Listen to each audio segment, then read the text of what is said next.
ନମସ୍କାର। ଓମ୍ ନମଃ ଭଗବତେ ବାସୁଦେବାୟ।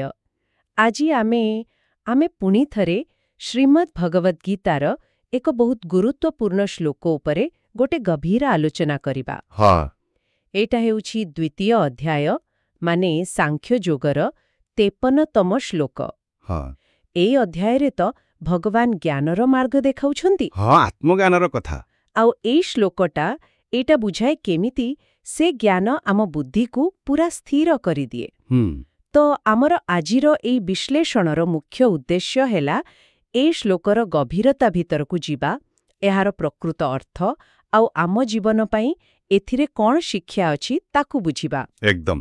ତେଣୁ ମୋର ଅନୁରୋଧ, ଏହି ଆଲୋଚନାକୁ ପୁରା ଶୁଣିବେ, କାରଣ ସବୁ ଅଂଶ, କେମିତି କହିବି, ପରସ୍ପର ସହ ଯୋଡ଼ା। ହୁଁ ପୁରା ଅର୍ଥ ବୁଝିବା ପାଇଁ ଏଇଟା ବହୁତ ଜରୁରୀ। ହଁ ନିଶ୍ଚୟ। ଆଉ ଯଦି ଏମିତି ଆଧ୍ୟାତ୍ମିକ କଥା, ଏ ଜ୍ଞାନ ଭଲ ଲାଗୁଥାଏ, ତେବେ ଚ୍ୟାନେଲକୁ ସବସ୍କ୍ରାଇବ୍ କରିବାକୁ ଭୁଲିବେନି। ଆମେ ଆଗକୁ ବି ଏମିତି ଆଲୋଚନା କରିବା। ନିଶ୍ଚୟ ନିଶ୍ଚୟ। ଆସନ୍ତୁ ପ୍ରଥମେ ସେ ମୂଳ ଶ୍ଲୋକଟା ଶୁଣିବା, ଯାହା ଆମ ଆଲୋଚନାର ଆଧାର। ଶ୍ରୁତି ବିପ୍ରୀତିପନ୍ନା ତେ ୟଦା ସ୍ଥାସ୍ୟତି ନିଶ୍ଚଲା ସମାଧା ವಚಲಾ ବୁଦ୍ଧି ସ୍ତଦା ಯೋಗಂ ವಾಪ್ಸ್ಯସି। 2:53। ଏହାର ସରଳ ଅର୍ଥ ହେଲା, ମାନେ, ହେ ଅର୍ଜୁନ, ତୁମର ବୁଦ୍ଧି, ଯୋଉଟାକି ବହୁତ ପ୍ରକାର କଥା ଶୁଣି ଶୁଣି, ଯେମିତି ଶାସ୍ତ୍ର, ଅଲଗା ଅଲଗା ମତ, ଏସବୁ ଶୁଣି ବିଚଳିତ ହେଇଯାଇଛି। ଆଚ୍ଛା। ଯେତେବେଳେ ସେଇ ବୁଦ୍ଧିଟା ଏକାଗ୍ର ହବ, ପୁରା ସ୍ଥିର ହେଇଯିବ, ଆଉ ସମାଧିରେ, ମାନେ ଆତ୍ମଚିନ୍ତନରେ ଅଚଳ ଭାବରେ ସ୍ଥିତ ହବ, ସେତେବେଳେ ଯାଇ ତୁମେ ଯୋଗକୁ ପ୍ରାପ୍ତ କରିବ। ଯୋଗ ମାନେ ଈଶ୍ୱରଙ୍କ ସହ ଏକତ୍ୱ ବା ଆତ୍ମସାକ୍ଷାତକାର। ବାଃ, ଏହାର ସରଳ ଅର୍ଥ ବି କେତେ ଗଭୀର ଲାଗୁଛି। ମାନେ ବୁଦ୍ଧିର ସ୍ଥିରତା, ଏଇଟା ହିଁ ଚାବିକାଠି। ଏକଦମ। କିନ୍ତୁ ଏଇ ଯୋଉ କହିଲେ, ଶୁଣା କଥା ଦ୍ୱାରା ବିଚଳିତ ବୁଦ୍ଧି, ଏଇ ଅଂଶଟା ବେଶୀ ମନକୁ ଛୁଉଁଛି। ଏଇଠୁ ଆରମ୍ଭ କରିବା କି? ହଁ ହଁ ନିଶ୍ଚୟ।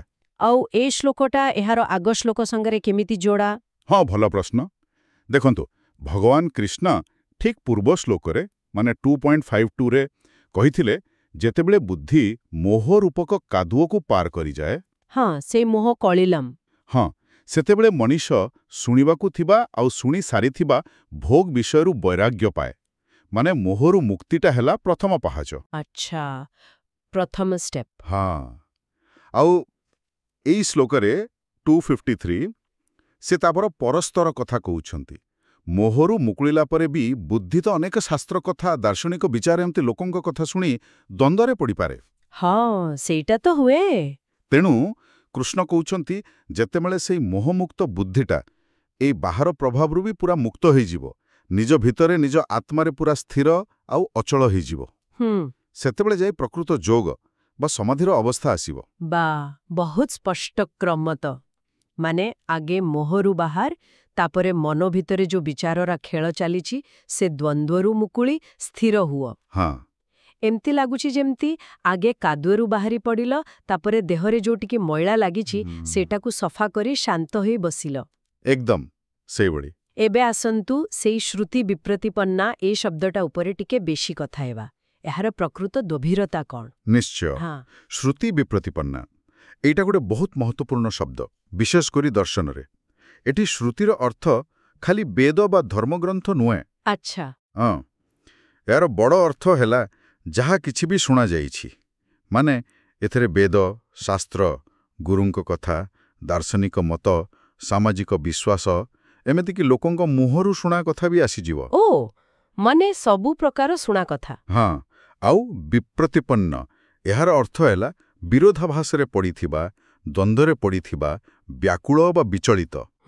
ତେଣୁ ଶ୍ରୁତି ବିପ୍ରତିପନ୍ନ ବୁଦ୍ଧି ମାନେ ସେଇ ବୁଦ୍ଧି ଯାହା ଏତେ ପ୍ରକାରର ଅଲଗା ଅଲଗା କଥା, ଏମିତିକି ପରସ୍ପର ବିରୋଧୀ କଥା ଶୁଣି ଶୁଣି ପୁରା ଦ୍ୱନ୍ଦ୍ୱରେ ପଡ଼ିଯାଇଛି। ମାନେ କନଫ୍ୟୁଜ୍ଡ। ହଁ, ପୁରା କନଫ୍ୟୁଜ୍ଡ। କ'ଣ ସତ, କ'ଣ ମିଛ, କୋଉ ବାଟ ଠିକ୍, କୋଉଟା ଭୁଲ, ସେ କିଛି ନିଷ୍ପତ୍ତି ନେଇପାରୁନି। ଏଇଟା ତ ଆଜିକାଲି ପାଇଁ ପୁରାପୁରି ଠିକ୍ ଲାଗୁଛି। ଚାରିଆଡ଼େ ଖାଲି ଇନଫର୍ମେସନ୍ ଆଉ ଓପିନିୟନର ବନ୍ୟା। ଇଣ୍ଟରନେଟ୍, ସୋଶାଲ ମିଡିଆ, ଏ ଗୁରୁ, ସେ ଗୁରୁ, ଏ ବହି, ସେ ବହି। ସତ କଥା। ସମସ୍ତେ ନିଜ କଥାକୁ ଠିକ୍ କହୁଛନ୍ତି। କିଏ କହୁଛି ପଇସା କମାଅ, କିଏ କହୁଛି ସବୁ ଛାଡ଼ିଦିଅ, କିଏ କହୁଛି କର୍ମ ହିଁ ପୂଜା, କିଏ କହୁଛି ଭକ୍ତି ବିନା ଗତି ନାହିଁ। ଏତେ କଥା ଶୁଣିଲେ ବିଚାରା ବୁଦ୍ଧି ତ ଦ୍ୱନ୍ଦ୍ୱରେ ପଡ଼ିବ ହିଁ ପଡ଼ିବ। ଏକଦମ ସଠିକ୍ କହିଲେ। ଏଇ ଅବସ୍ଥାଟା ହିଁ ଶ୍ରୁତି ବିପ୍ରତିପନ୍ନା। ଆଉ ଯେ ପର୍ଯ୍ୟନ୍ତ ବୁଦ୍ଧି ଏଇ ବାହାର କଥାର ଜାଲରେ ଛାନ୍ଦି ହେଇ ରହିଥିବ, ସେ ପର୍ଯ୍ୟନ୍ତ ସ୍ଥିର ହୋଇପାରିବନି। ଭିତରୁ ଶାନ୍ତି ଆସିବନି, କାରଣ ମନଟା ଖାଲି ଏପଟ ସେପଟ ହେଉଥିବ। କୃଷ୍ଣ ସେଇଆ କହୁଛନ୍ତି, ଏହି ଦୋଳାୟମାନ ଅବସ୍ଥାରୁ ଆଗୁ ବାହାରିବାକୁ ପଡ଼ିବ। ତାହେଲେ ଏହାର ଓଲଟା ଅବସ୍ଥା, ସେଇ ନିଶ୍ଚଳା ବୁଦ୍ଧି, ସେଇଟା କ'ଣ ଆଉ କେମିତି ମିଳିବ? ଖାଲି ସବୁ ଶୁଣିବା ବନ୍ଦ କରିଦେଲେ କ'ଣ ହେଇଯିବ? ନା ନା, ସେମିତି ନୁହେଁ। ନିଶ୍ଚଳା ବୁଦ୍ଧି ମାନେ ବାହାର ଜ୍ଞାନକୁ ଫୋପାଡ଼ି ଦେବା ନୁହେଁ, ବରଂ ସେଇ ଜ୍ଞାନ ଦ୍ୱାରା ବିଚଳିତ ନ ହେବା। ଆଚ୍ଛା। ଏଇଟା ସେଇ ବୁଦ୍ଧି ଯାହା କୌଣସି ତର୍କ, ଯୁକ୍ତି, କଳି, ଡର ବା ଲୋଭରେ ଟଳମଳ ହୁଏନି। ଗୋଟେ ଦୃଢ଼, ଅଟଳ ସ୍ଥିତି। ଆଉ ଏଇଟା ଖାଲି ଶୁଣିଦେଲେ ବା ବହି ପଢ଼ିଦେଲେ ଆସେନି। ଏଇଟା ଆସେ ଅନୁଭବରୁ, ସତ୍ୟକୁ ନିଜେ ଜାଣିଲା ପରେ। ଅନୁଭବରୁ? ହଁ, ଦେଖନ୍ତୁ, ଯେମିତି କେହି ଯଦି ଖାଲି ବହି ପଢ଼ି ପହଁରିବା ଶିଖିଥିବ, ପାଣି ଦେଖିଲେ ତା ମନରେ ଟିକେ ଡର ରହିବ। ହଁ, ସେଇଟା ସତ। କିନ୍ତୁ ଯେ ନିଜେ ପାଣିରେ ପଶି ପହଁରିବା ଅନୁଭବ କରିଛି, ତାର ବିଶ୍ୱାସ ପୁରା ଦୃଢ଼ ଥିବ। ସେ ଜାଣିଥିବ, ହଁ, ପହଁରି ହେବ। ଠିକ୍ ସେମିତି ଯେତେବେଳେ ଜଣେ ଶାସ୍ତ୍ରର ସତ୍ୟକୁ ଖାଲି ଶୁଣେନି, ବରଂ ନିଜ ଜୀବନରେ, ନିଜ ସାଧନା ଦ୍ୱାରା ତାକୁ ଅନୁଭବ କରେ, ସେତେବେଳେ ତା ବୁଦ୍ଧିରେ ଗୋଟେ ସ୍ଥିରତା ଆସେ। ବାହାରୁ କିଏ କ'ଣ କହିଲେ ବି ସେ ସହଜରେ ବିଚଳିତ ହୁଏନି। ବୁଝିଲି। ମାନେ ଅନୁଭବ ହିଁ ଆଣେ ପ୍ରକୃତ ସ୍ଥିରତା। ଏବେ ଶ୍ଲୋକରେ ପର କଥାକୁ ଆସିବା। ସମାଧାବଚଲା ବୁଦ୍ଧିଃ। ଏଠି ସମାଧି ଶବ୍ଦ ଅଛି। ଆମେ ତ ସାଧାରଣତଃ ସମାଧି କହିଲେ ଗଭୀର ଧ୍ୟାନ ବା ଗୋଟେ ଅଲଗା ଦୁନିଆର ଅବସ୍ଥା ବୁଝୁ। ଏଠି ଅର୍ଥ କ'ଣ ସେଇଆ? ହଁ, ଏଠି ସମାଧିର ଅର୍ଥ ସେଇ ଗଭୀର ଏକାଗ୍ରତା ଆଉ ଆତ୍ମାରେ ସ୍ଥିତିକୁ ହିଁ ବୁଝାଉଛି। ଶବ୍ଦଟାର ଅର୍ଥ ହେଲା ସମ୍ୟକ୍ ଆଧୀୟତେ ଇତି ସମାଧି।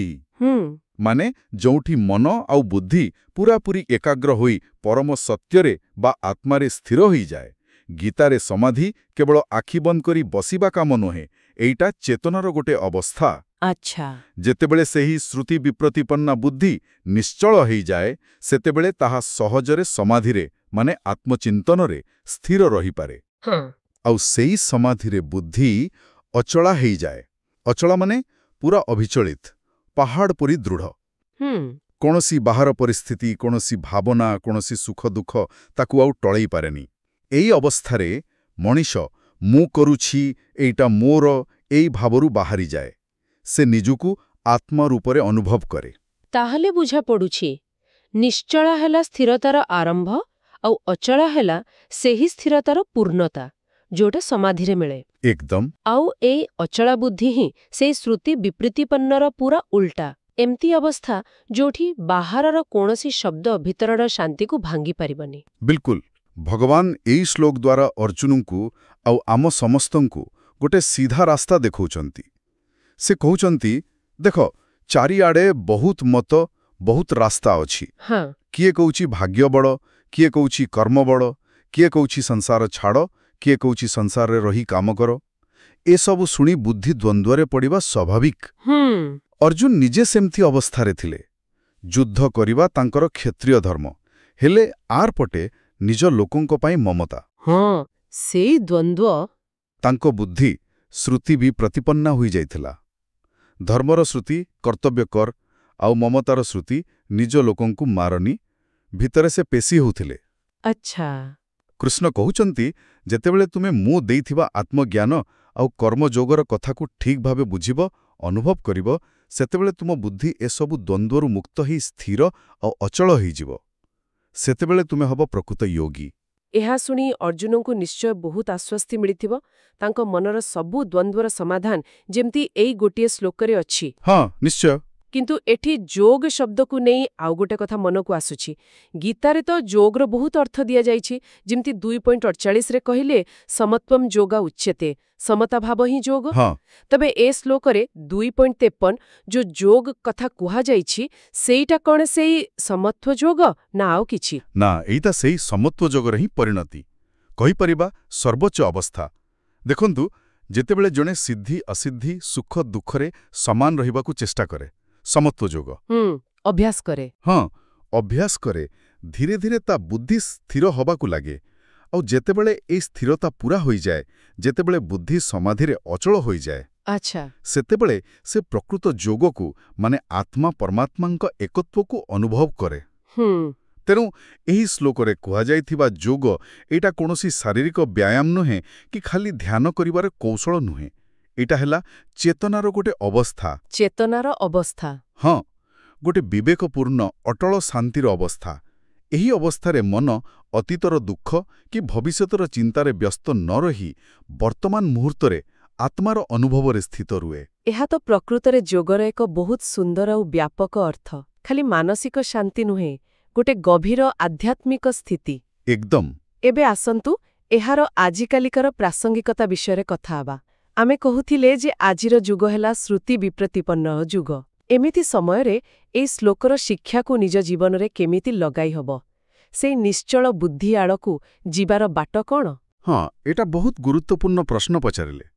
ଆଜି ଯେତେବେଳେ ଆମ ପାଖରେ ଜ୍ଞାନ କି ସୂଚନାର ଅଭାବ ନାହିଁ, ବରଂ ବେଶୀ ହେଇଯାଇଛି, ହଁ, ବହୁତ ବେଶୀ। ସେତେବେଳେ ପ୍ରକୃତ ଚ୍ୟାଲେଞ୍ଜ ହେଲା ସେ ଜ୍ଞାନକୁ ବ୍ୟବହାର କରି ନିଜ ବୁଦ୍ଧିକୁ କେମିତି ସ୍ଥିର ରଖିବା। ଭଗବାନ କୃଷ୍ଣ ଯେଉଁ ସମାଧାନ ଦଉଛନ୍ତି ସେଇଟା ହେଲା ଖାଲି ଶୁଣିବା କି ପଢ଼ିବା ଯଥେଷ୍ଟ ନୁହେଁ। ସତ୍ୟକୁ ନିଜ ଜୀବନରେ ଅଭ୍ୟାସ କରିବାକୁ ପଡ଼ିବ, ତାକୁ ଅନୁଭବ କରିବାକୁ ପଡ଼ିବ। ହଁ, ସେଇ ଅନୁଭବ କଥା। ହଁ, ଯେତେବେଳେ ଆମେ ଶାସ୍ତ୍ରର ଶିକ୍ଷା ଯେମିତି ନିଷ୍କାମ କର୍ମ, ସମତାଭାବ, ଈଶ୍ୱର ବିଶ୍ୱାସ, ଇନ୍ଦ୍ରିୟ ସଂୟମ ଏସବୁକୁ ନିଜ ଦୈନନ୍ଦିନ ଜୀବନରେ ଟିକେ ଟିକେ କରି ଲାଗୁ କରିବାକୁ ଚେଷ୍ଟା କରିବା, ଧୀରେ ଧୀରେ। ହଁ, ଧୀରେ ଧୀରେ, ସେତେବେଳେ ଆମର ଅନୁଭବ ବଢ଼ିବ। ଆଚ୍ଛା। ଆଉ ସେଇ ଅନୁଭବ ହିଁ ଆମ ବୁଦ୍ଧିକୁ ଦୃଢ଼ କରିବ। ତାପରେ ବାହାରୁ ଯିଏ ଯାହା କହୁ ପଛେ ଆମେ ସହଜରେ ବିଚଳିତ ହେବାନି, କାରଣ ଆମ ପାଖରେ ନିଜ ଅନୁଭୂତିରୁ ମିଳିଥିବା ଜ୍ଞାନ ଥିବ। ଏଇଟା ହିଁ ଶ୍ରୁତି ବିପ୍ରତିପନ୍ଦରୁ ନିଶ୍ଚଳ ଆଉ ଅଚଳ ବୁଦ୍ଧି ଆଡ଼କୁ ଯିବାର ଯାତ୍ରା। ଏଥିପାଇଁ ଧୈର୍ଯ୍ୟ ତ ନିଶ୍ଚୟ ଦରକାର, ଆଉ ଅଭ୍ୟାସ ବି, ଆଉ ବିବେକର ପ୍ରୟୋଗ ବି। ହଁ, ଶୁଣିବାକୁ ଯେତିକି ସହଜ ଲାଗୁଛି, କରିବାକୁ ନିଶ୍ଚୟ ସେତିକି ନୁହେଁ। କିନ୍ତୁ ବାଟଟା ବେଶ୍ ସ୍ପଷ୍ଟ। ଖାଲି ଇନଫର୍ମେସନ୍ ଏକାଠି କରିବା ନୁହେଁ, ବରଂ ଭିତରର ଦୃଷ୍ଟି ଆଉ ଅନୁଭବ ଦେଇ ବିବେକକୁ ଜଗେଇବା। ସେଇଆ। ମୋତେ ଲାଗୁଛି ଏଟା ଖାଲି ବାହାରର ସୂଚନାକୁ ବାଛିବା କି ଫିଲ୍ଟର କରିବା କଥା ନୁହେଁ, ବରଂ ନିଜ ଭିତରେ ଗୋଟେ ଏମିତି ଶକ୍ତ କେନ୍ଦ୍ର ତିଆରି କରିବା ଯାହା ବାହାରର କୌଣସି ପ୍ରଭାବର ଟଳମଳ ହବନି। ଏକଦମ ଠିକ୍ କହିଲେ। ଆଉ ଏଇ ଯେଉଁ ନିଶ୍ଚଳ ବା ଅଚଳ ବୁଦ୍ଧି କଥା ଆମେ କହୁଛେ, ତାର କିଛି ମୁଖ୍ୟ ଲକ୍ଷଣ ବା ଗୁଣ ଅଛି ଯାହା ଏହି ସ୍ଥିତିକୁ ବୁଝିବାରେ ସାହାଯ୍ୟ କରେ। ସଂକ୍ଷେପରେ କହିଲେ 3ଟା ମୁଖ୍ୟ ଦିଗ। ଆଚ୍ଛା, କ'ଣ ସେଗୁଡ଼ିକ? ପ୍ରଥମ ହେଲା ବିବେକର ସ୍ପଷ୍ଟତା, ମାନେ କ'ଣ କରିବା ଉଚିତ କ'ଣ ନୁହେଁ, କ'ଣ ସତ କ'ଣ ମିଛ, ଏହାକୁ କୌଣସି ଡର ବା ମୋହ ବିନା ସ୍ପଷ୍ଟ ଭାବେ ବୁଝିପାରିବା। Clarity of discrimination. ହଁ। ଦ୍ୱିତୀୟ ହେଲା ଭାବନାତ୍ମକ ସ୍ଥିରତା, ମାନେ ସୁଖ ଦୁଃଖ, ଲାଭ କ୍ଷତି, ମାନ ଅପମାନ ଭଳି ଦ୍ୱନ୍ଦ୍ୱରେ ମାନସିକ ସନ୍ତୁଳନ ନ ହରେଇବା, ପୁରା ସମାନ ରହିବା। ଇମୋସନାଲ ଏକ୍ୱାନିମିଟି। ହଁ। ଆଉ ତୃତୀୟ ହେଲା ଆତ୍ମସଚେତନତା, ନିଜ ଭିତରେ ସେଇ ନିର୍ଲିପ୍ତ ଶାନ୍ତ ସାକ୍ଷୀ ଭାବକୁ ଅନୁଭବ କରିବା, ଯିଏ ସବୁ ଦେଖୁଛି କିନ୍ତୁ କୋଉଥିରେ ଲାଗିନି। ସେଲ୍ଫ ଆୱେୟାରନେସ୍, ସାକ୍ଷୀ ଭାବ। ହଁ, ଯେ କର୍ତ୍ତା ନୁହେଁ, କେବଳ ଦ୍ରଷ୍ଟା। ଯେତେବେଳେ ଏହି 3ଟା ଗୁଣ ବୁଦ୍ଧିରେ ପୁରା ସ୍ଥାପିତ ହେଇଯାଏ, ସେତେବେଳେ ବୁଦ୍ଧି ଆପେ ଆପେ ଅଚଳା ହେଇଯାଏ ଆଉ ଯୋଗର ସ୍ଥିତି ମିଳିଯାଏ। ଏ ବିଷୟରେ ଆଉ କୋଉ ଶାସ୍ତ୍ରରେ କିଛି କୁହାଯାଇଛି କି, ମାନେ ଏଇ ସ୍ଥିତି ବିଷୟରେ? ହଁ, ନିଶ୍ଚୟ। ଏହି ବିଚାର ତ ବେଦାନ୍ତ ଦର୍ଶନର ମୂଳ କଥା। ଯେମିତି କଠୋପନିଷଦରେ ଗୋଟେ ମନ୍ତ୍ର ଅଛି 2-3-10, ୟଦା ସର୍ବେ ପ୍ରମୁଚ୍ୟନ୍ତେ କାମା ଜ୍ୟସ୍ୟ ହୃଦି ଶ୍ରିତାଃ ଅଥ ମର୍ତ୍ତ୍ୟ ଅମୃତୋ ଭବତି ଅତ୍ର ବ୍ରହ୍ମ ସମଶ୍ନୁତେ। ଓହୋ, ଏହାର ଅର୍ଥ? ଏହାର ଅର୍ଥ ହେଲା ଯେତେବେଳେ ହୃଦୟରେ ଥିବା ସବୁ କାମନା, ସବୁ ବାସନା ପୂରାପୂରି ନଷ୍ଟ ହେଇଯାଏ, ସେତେବେଳେ ଏହି ମରଣଶୀଳ ମଣିଷ ଅମରତ୍ୱକୁ ପାଏ, ଆଉ ଏଇ ଶରୀରରେ ଥାଇ ହିଁ ସେ ବ୍ରହ୍ମଙ୍କୁ ମାନେ ପରମ ସତ୍ୟକୁ ଅନୁଭବ କରେ। ବାଃ। ଗୀତାର ଏଇ ଶ୍ଲୋକ 2:53 ବି ସେଇ ଉପନିଷଦର ସତ୍ୟକୁ ହିଁ କହୁଛି। ଯେତେବେଳେ ବୁଦ୍ଧି ସବୁ ଶୁଣା କଥାର ଦ୍ୱନ୍ଦ୍ୱରୁ, ସବୁ କାମନାରୁ, ସବୁ ଭ୍ରମରୁ ମୁକ୍ତ ହେଇ ସ୍ଥିର ଆଉ ଅଚଳ ହେଇଯାଏ, ସେତେବେଳେ ହିଁ ଆତ୍ମା ନିଜର ଅମର ଶାଶ୍ୱତ ସ୍ୱରୂପକୁ ଚିହ୍ନିପାରେ ଆଉ ବ୍ରହ୍ମାନନ୍ଦକୁ ଅନୁଭବ କରେ। ବାସ୍ତବରେ ଏହା ଏକ ଅତ୍ୟନ୍ତ ଗଭୀର ଆଉ ମହତ୍ତ୍ୱପୂର୍ଣ୍ଣ ଶିକ୍ଷା। ତାହେଲେ ଯଦି ଆମେ ପୁରା ଆଲୋଚନାକୁ ଏକାଠି କରିବା, ସାରାଂଶ କାଢ଼ିବା, ତେବେ ଏ ଶ୍ଲୋକର ମୁଖ୍ୟ ମେସେଜ ବା ସନ୍ଦେଶ କ'ଣ ହେବ? ମୁଖ୍ୟ ସନ୍ଦେଶଟା ହେଲା ପ୍ରକୃତ ଯୋଗ ବା ଆଧ୍ୟାତ୍ମିକ ସଫଳତା ଖାଲି ବହି ପଢ଼ିକି ଅଲଗା ଅଲଗା ମତ ଶୁଣି ଜ୍ଞାନ ଏକାଠି କରିବାରେ ନାହିଁ। ଏଇଟା ହେଲା ସେଇ ଅବସ୍ଥାରେ ପହଞ୍ଚିବା ଯୋଉଠି ବୁଦ୍ଧି ସବୁ ପ୍ରକାରର ଦ୍ୱନ୍ଦ୍ୱ, ଭ୍ରମ ଆଉ ବିଚଳନରୁ ମୁକ୍ତ ହେଇଯାଇଛି। ଆଚ୍ଛା। ଯେ ପର୍ଯ୍ୟନ୍ତ ବୁଦ୍ଧି ଶ୍ରୁତି ବିପ୍ରତିପନ୍ନା ରହିଛି ସେ ପର୍ଯ୍ୟନ୍ତ ମଣିଷ ବାହାର ଦୁନିଆର କୋଳାହଳରେ ହଜି ରହିଥାଏ। ଯେତେବେଳେ ସେଇ ବୁଦ୍ଧି, ଅଭ୍ୟାସ ଆଉ ଅନୁଭବ ଦ୍ୱାରା ନିଶ୍ଚଳା ଆଉ ଅଚଳା ହେଇଯାଏ ସେତେବେଳେ ତାହା ନିଜର ପ୍ରକୃତ ଆଧାର ଆତ୍ମାରେ ସ୍ଥିର ହୁଏ। ଆଉ ଆତ୍ମାରେ ଏଇ ସ୍ଥିରତା ଆସିଲେ ହିଁ ମଣିଷ ପ୍ରକୃତ ଯୋଗର ଅର୍ଥ ମାନେ ପରମାତ୍ମାଙ୍କ ସହ ଏକତ୍ୱ, ଚିରନ୍ତର ଶାନ୍ତି ଆଉ ନିରନ୍ତର ଆନନ୍ଦ ଅନୁଭବ କରେ। ଅଦ୍ଭୁତ। ଜ୍ଞାନର ଲକ୍ଷ୍ୟ ଖାଲି ବେଶୀ ଜାଣିବା ନୁହେଁ, ବରଂ ଏମିତି ଏକ ସ୍ଥିତିରେ ପହଞ୍ଚିବା ଯୋଉଠି ଆଉ ଦ୍ୱନ୍ଦ୍ୱ ନାହିଁ, ଖାଲି ଶାନ୍ତ, ସ୍ଥିର ଅନୁଭୂତିରୁ ଆସିଥିବା ପ୍ରଜ୍ଞା ହିଁ ରହିଛି। ଏହା ପ୍ରକୃତରେ ଭାବିବା କଥା। ବୁଦ୍ଧି ଯେତେବେଳେ ତର୍କ ବିତର୍କର ଉପରକୁ ଉଠି ଅନୁଭବରେ ସ୍ଥିର ହୁଏ ସେତେବେଳେ ଯାଇ ଯୋଗ ଆରମ୍ଭ ହୁଏ। ଆଉ ଗୋଟେ କଥା ଭାବିବା ପାଇଁ ଅଛି, ଆମେ ଆଜିର ଏଇ ଯୋଉ ଏତେ ବ୍ୟସ୍ତତାର ଭିତରେ ବଞ୍ଚୁଛେ, ଯୋଉଠି ପ୍ରତି ମୁହୂର୍ତ୍ତରେ ଆମ ବୁଦ୍ଧିକୁ ବିଚଳିତ କରିବା ପାଇଁ ହଜାରେ କାରଣ ଅଛି। ସତ କଥା। ସେଠି କେମିତି ଆମେ ଜାଣିଶୁଣି ନିଜ ବୁଦ୍ଧିକୁ ଏଇ ଶ୍ରୁତି ବିପ୍ରତିପନ୍ନ ଅବସ୍ଥାରୁ ବଞ୍ଚାଇ ନିଶ୍ଚଳ ସ୍ଥିତି ଆଡ଼କୁ ନେଇପାରିବା? ଏଇଟା ବଡ଼ ପ୍ରଶ୍ନ। ପ୍ରତିଦିନ ଆମେ ଏମିତି କୋଉ ଛୋଟ ଛୋଟ ପଦକ୍ଷେପ ନେଇପାରିବା ଯାହା ଆମକୁ ଏଇ ଦିଗରେ ଆଗକୁ ନେବ? ଏଇଟା ନିଶ୍ଚୟ ପ୍ରତ୍ୟେକ ସାଧକ ପାଇଁ ଗୋଟେ ବ୍ୟକ୍ତିଗତ ଖୋଜିବାର ବିଷୟ। ନିଶ୍ଚିତ ଭାବେ ଏହା ଏକ ପ୍ରଶ୍ନ ଯାହା ସହିତ ଆମେ ସମସ୍ତେ କିଛି ସମୟ ବିତାଇବା ଦରକାର। ଆଶା କରୁଛୁ ଆଜିର ଏ ଆଲୋଚନା ଶ୍ରୋତାମାନଙ୍କୁ କିଛି ନୂଆ ଦିଗ ଦେଇଥିବ। ଯଦି ଆପଣମାନଙ୍କୁ ଏ ପ୍ରୟାସ ଭଲ ଲାଗିଲା ତେବେ ନିଶ୍ଚୟ ଲାଇକ୍ କରନ୍ତୁ ଆଉ ଅନ୍ୟମାନଙ୍କ ସହ ସେୟାର କରନ୍ତୁ, ଯାହାଦ୍ୱାରା ଗୀତାର ଏ ଅମୂଲ୍ୟ ଜ୍ଞାନ ବେଶୀରୁ ବେଶୀ ଲୋକଙ୍କ ପାଖରେ ପହଞ୍ଚିପାରିବ। ନିଶ୍ଚୟ। ଭଗବାନ ଶ୍ରୀକୃଷ୍ଣଙ୍କ କୃପା ଆମ ସମସ୍ତଙ୍କ ଉପରେ ସବୁବେଳେ ରହିଥାଉ। ଆଉ ନିଜ ମତାମତ ଓ ଶ୍ରଦ୍ଧା ଜଣାଇବା ପାଇଁ କମେଣ୍ଟ ବକ୍ସରେ ଓମ୍ ନମୋ ଭଗବତେ ବାସୁଦେବାୟ ବା ଜୟ ଜଗନ୍ନାଥ ଅବଶ୍ୟ ଲେଖନ୍ତୁ। ଆଗାମୀ ଆଲୋଚନାରେ ଆମେ ଗୀତାର ପରବର୍ତ୍ତୀ ଶ୍ଲୋକ କିମ୍ବା ଅନ୍ୟ କୌଣସି ମହତ୍ତ୍ୱପୂର୍ଣ୍ଣ ବିଷୟ ଉପରେ ପୁଣି ଏକ ଗଭୀର ଆଲୋଚନା ନେଇ ଆସିବୁ। ସେ ପର୍ଯ୍ୟନ୍ତ ଆମ ସହ ଯୋଡ଼ି ହୋଇ ରୁହନ୍ତୁ। ଓମ୍ ନମୋ ଭଗବତେ ବାସୁଦେବାୟ। ଧନ୍ୟବାଦ। ଆପଣ ଶୁଣୁଛନ୍ତି ରେଡିଓ ତୋଷାଳୀ, ଆମ ମାଟିର ସ୍ୱର।